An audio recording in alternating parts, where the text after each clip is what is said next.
A Voyage in a Balloon by Jules Verne, narrated by Terence, Vincent. In the month of September 1850, I arrived at Frankfurt on the Main.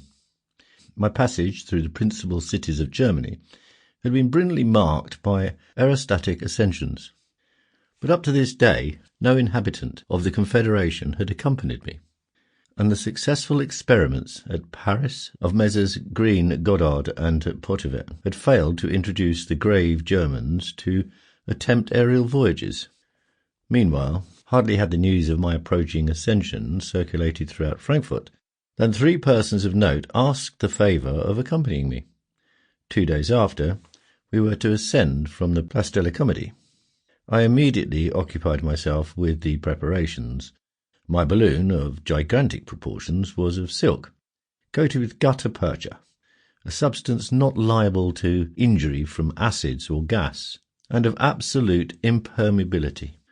Some trifling rents were mended, the inevitable results of perilous descents. The day of our ascension was that of the great fair of September, which attracts all the world to Frankfurt. The apparatus for filling was composed of 6 hogsheads, arranged around a large vat hermetically sealed. The hydrogen gas evolved by the contact of water with iron and sulphuric acid passed from the first reservoirs to the second, and hence into the immense globe, which was thus gradually inflated.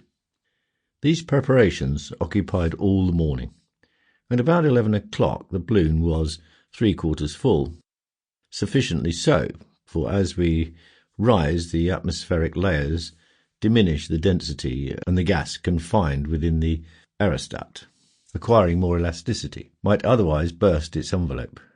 My calculations had furnished me with the exact measurement of gas required to carry my companions and myself to a considerable height. We were to ascend at noon. It was truly a magnificent spectacle.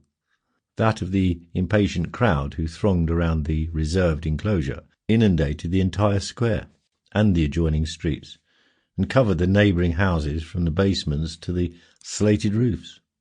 The high winds of the past days had lulled, and an overpowering heat was radiating from an unclouded sky. Not a breath animated the atmosphere. In such weather one might descend in the very spot he had left. I carried 300 pounds of ballast in bags. The car perfectly ran. Sample complete. Ready to continue?